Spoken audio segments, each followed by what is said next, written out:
Hello বন্ধুরা, welcome. বর্তমান সময় আমরা কি পছন্দ করি? খ্যাপামি, পাগলামি, তারকাটা গাছবাদ। সেই কারণের জন্য টিকটকার বা পাগলের মতো রিল বানানো ছেলে মেয়েগুলোর ফলোয়ার অনেক বেশি কোনো অলিম্পিক প্লেয়ার বা ফুটবলের থেকে। এর থেকে আমরা পরিষ্কার বলতে পারি যে আমরা মানুষেরাও মাছের মতো পচা বা নষ্ট জিনিসটাকে বেশি পছন্দ করি। তো আজকে আমি এরকমই একজন রিল বানানো দিদিকে নিয়ে ভিডিওটা করছি, যেখানে আমি তোমাদেরকে দেখাবো তার ভিডিও প্লাস তার ইনস্টাগ্রামে ফলোয়ার। এটা দেখলে তোমরা শিওর বলতে পারবে যে এখনকার মানুষের চয়েস আর বুদ্ধি দুটোই গাধার গাড়ে গেছে।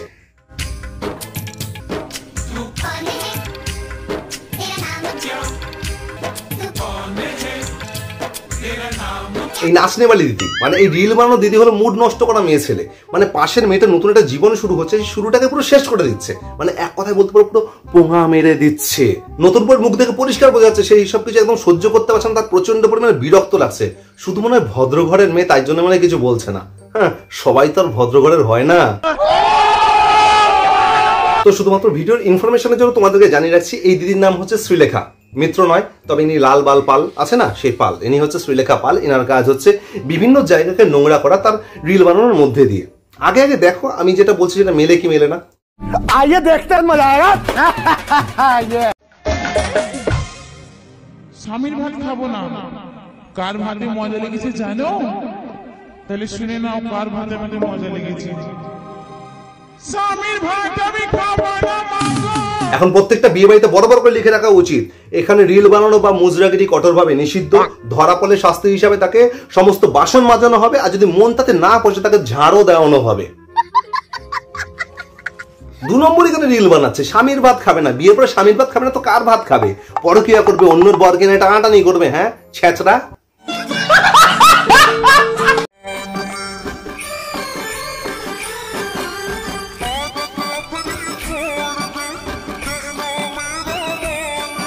লজ্জা, ঘৃণা, ভয় এগুলো জানতাম আগে ছেলেদের মধ্যে থাকতে নেই, এগুলো তো দেখছি দিদির মধ্যেও নেই। হ্যাঁ, একটা বিয়ে বাড়ি থেকে কানে ওটা গুজে ঢ্যাং ঢ্যাং করে নিচে রিলের পর রিল বানিয়ে যাচ্ছে। আরে একটু লজ্জা থাকা দরকার তো। দিদি মানে গানের লাইনটা ঠিকঠাক করে শোনেনি, শুধু মনে মোবাইলের ফ্রন্ট ক্যামেরায় ঢুকে শুধু রিলের পর রিল বানিয়ে গেছে। আরে দিদি, তোমাকেই গানের লাইনটায় বলা হচ্ছে যে মানুষকে যে তুমি বিরক্ত করছো, অস্বস্তিকর পরিস্থিতির মধ্যে ফেলছো, এই যে অভ্যাসটা আদাত, এটাকে বদলাও, এটাকে ছাড়ো। बात तो सही है।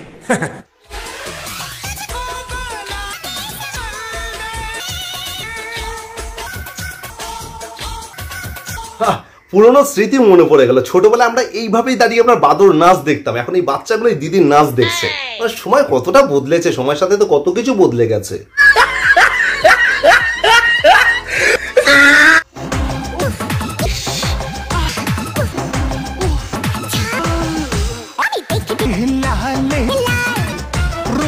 এই কারণে সবাই ইনস্টাগ্রামে রিল বানিয়ে ফেমাস হতে পারে না। সবাই তো দিদির মতো এরকম নির্লজ্জ হতে পারে না যে কোনো জায়গায়, যে সবজির বাজার হোক বা ফলের বাজার, সেখানে গিয়ে ক্যামেরা অন করে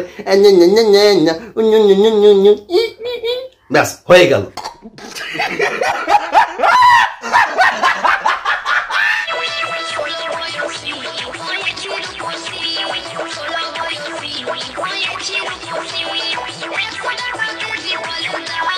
এটা হলো সেই মেয়েগুলো যারা ফল বা সবজি বিক্রি করা কাকুগুলোকে ধরে আটকে বলে, কাকু কাকু তোমার থেকে 2 টাকার লঙ্কা, তোমার তো কলা নেবো, আমার তো রিল বানাতে দাও না।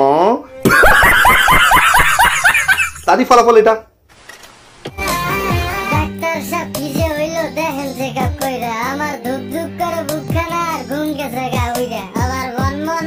এই রোগের একটাই ওষুধ, ইঁদুর মরা বিষ। সকাল বিকাল নিয়ম করে খেলে ধুক ধুক পুক পুক সবকিছু উড়ে যাবে, ভীষণ ভালো পরিমাণে ঘুম আসবে, ভাঙবেই না।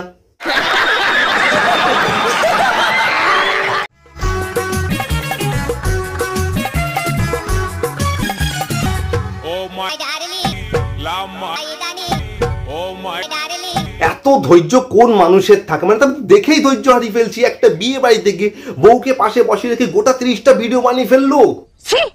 পাশে নিরীহ মেয়েটা সকাল থেকে না খেয়ে কিরকম ঝিমিয়ে গেছে। আরে এই বাড়ি থেকে কোনো সজ্জন ব্যক্তি নেই যে এই নাচুনি দিদির কোমরে একটা বাঁশের বাড়ি মেরে ওর নাচটা থামিয়ে বলবে বেরো এখান থেকে।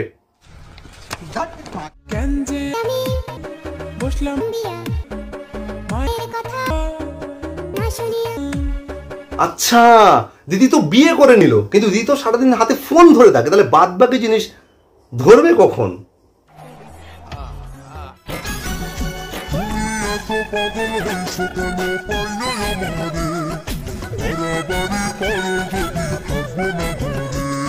এই দিদির তুলনা হয় না, মানে জাস্ট তুলনা হয় না। দিদির বিয়ে হয়েছে, বর আত্মীয় স্বজন বাড়ির লোক সব যাক ভার মেয়ে দেয়াল ধরে দাঁড়িয়ে থাক, দিদি আগে রিল বানিয়ে নিক।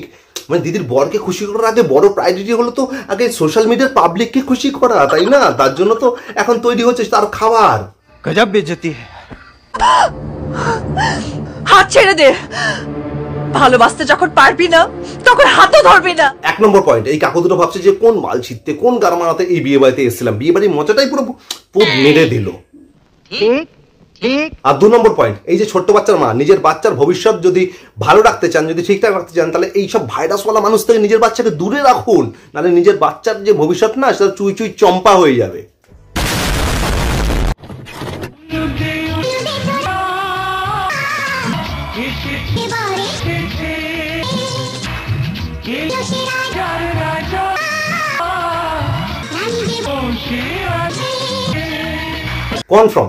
কনফার্ম এই দুজনের বিবাহিত জীবন শান্তির হবে না। যার শুরুটাই এত জঘন্য, এরকম ফালতু ডাস্টবিন দিদির জন্য হচ্ছে, এদের জীবনটা তো শুরুটাই তো এরা 64 মেরে দিয়েছে এই দিদি।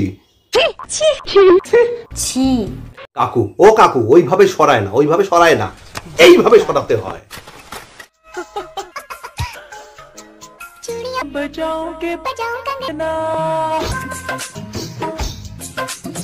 না তোমাদের কি মনে হয় এই যে নাচছে, রাস্তার মধ্যে রিল বানাচ্ছে, এই যে পেছন থেকে স্কুলে বাচ্চা মেয়েগুলো যাচ্ছে, ওরা যে দেখছে, এগুলো কি ঠিক মেসেজ যাচ্ছে?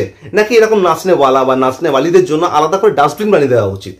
ওখানে তো নোংরা থাকে এদের মতো। होली खेल रहे ओ होली खेल रहे हाँ हाँ होली खेल रहे बाकी बिहारी आज रंग भर। আমাদের ধর্মস্থানগুলো যে কারণে অপমানিত হয় তার বড় কারণ হলো এই ছাপড়িগুলো। এরা কোনো ধর্মস্থানে বা কোনো মন্দিরে এটা পুজো দিতে যায় না, এরা লোক দেখানো নাটক করতে যায়, এরা সেখানে রিল বানাতে যায়। একটা প্রণাম করে ভগবানের তাকে তার 10 দিক থেকে ছবি তুলবে, একটা নন্দগোপালের ছোট্ট মূর্তি কোলে নিয়ে সেটার 25টা রিল বানাবে, বললো রাধে রাধে। আরে মন থেকে তো বল রাধে রাধে। ঠিক বলেছো। রাধা সেজে নাচা, হ্যাঁ বর্তমানে কৃষ্ণর হাতে বাঁশি না, বাঁশ নিয়ে এসে না তোমার যে রিল বানানোর ভূত না, এগুলো পুরো ছাড়িয়ে দেবে। क्या बढ़िया था गुरु।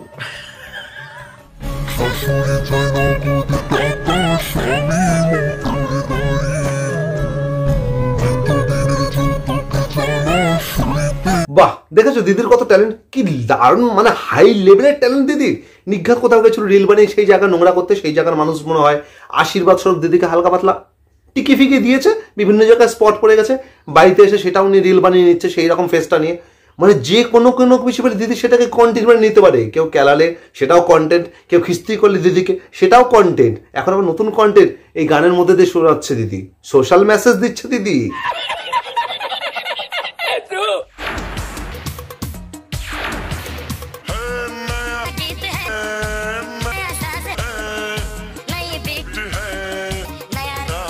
ঠিক এই কারণের জন্য সবাই সোশ্যাল মিডিয়াতে মানে স্পেশালি ইনস্টাগ্রামে সবাই গ্রো করতে পারে না, এত ফলোয়ার গেইন করতে পারে না। কারণ তুমি আমি পারবো এরকম পাগলের মতো রাস্তায় এরকম জলের মধ্যে কি শুয়ে এরকম ভাবে বুক নাচিয়ে এরকম ভাবে রিল বানাতে, এরকম করতে পারবো? আরে বাবা, আমাদের তো মান সম্মান আছে। ঠিক বলেছো। এর কি মান সম্মান আছে? রাস্তার মধ্যে যে বা যারা এরকম ভাবে নাচে তাদের মান সম্মান আছে? আমি তো মানি না। তুমি কি মানো? তোমার কি মনে হয় এদের মান সম্মান আছে? মান সম্মান থাকলে তারা এইভাবে এরকম কাজবাজ করতে পারতো?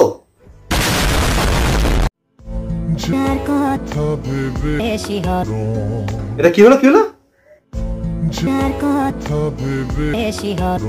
ভার্চুয়ালি কোনো কিছু হচ্ছে নাকি? এটা কিসের শিহরণ? ঠিকঠাক লাগছে না তো, সুবিধার জিনিস মনে হচ্ছে না তো। জনি সিনসের কথা মনে পড়ছে নাকি?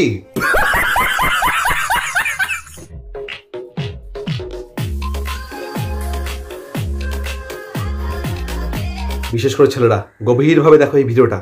এটা শুধু ভিডিও না, এটা সতর্কবাণী যে তুমি যদি এরকম জীবনে কোনো একটা রকম মেয়েকে বিয়ে করো তাহলে তোমার জীবনে থাকবে না কোনো শান্তি, জীবনে থাকবে শুধু অশান্তি। না তুমি না তোমার বাড়ির লোক কেউ শান্তিতে থাকতে পারবে না, শুধু তোমার জীবনে থাকবে জ্বালাতন, অশান্তি, আর জীবনে থাকবে শুধুমাত্র ঢ্যাং ঢ্যাং করে নাচ। कौन है ये लोग, कहां से आते हैं? তো ব্যাস, আজকের ভিডিওটা হচ্ছে এই অবধি। ভিডিওটা সত্যি শুধুমাত্র হচ্ছে এন্টারটেনমেন্ট পারপাসের জন্য। তবে কথাটা হচ্ছে যে আমি জাস্ট তোমাদের কাছে আমি জিজ্ঞাসা করছি, তোমরা যারা বন্ধুরা আমার এই ভিডিওটা দেখছো, যে এগুলো কি সত্যি মনে হয় কি এগুলো খুব ভালো এই জিনিসগুলো, এই যে রাস্তার মধ্যে নাচা বা এগুলো? কেননা এখন দেখতে পাচ্ছি সোশ্যাল মিডিয়াতে দেখা যায় এখন বেশ ছোট ছোট বাচ্চা ছেলে মেয়েগুলো তারা ইনস্টাগ্রামে বা কিছুতে তারা এরকম রিল প্রচন্ড পরিমাণে বানাচ্ছে সরি। তারা এগুলোকে তারা পড়াশোনার মধ্যে কি ততটা পরিমাণে আছে? একদিকে মাথা যদি চলে যায় তাহলে কি অন্যদিকে ঠিকঠাক মতো থাকে? আমার মনে হয় থাকে না, এটা আমার ব্যক্তিগত মতামত, বাদ বাকি যে যার ব্যক্তিগত জীবন নিয়ে বাসছে। যাই হোক, ভিডিওটা হচ্ছে এই অবধি। যদি ভালো লেগে থাকে তোমাদের জানা আছে কি করতে হবে, করে দিও। বাই।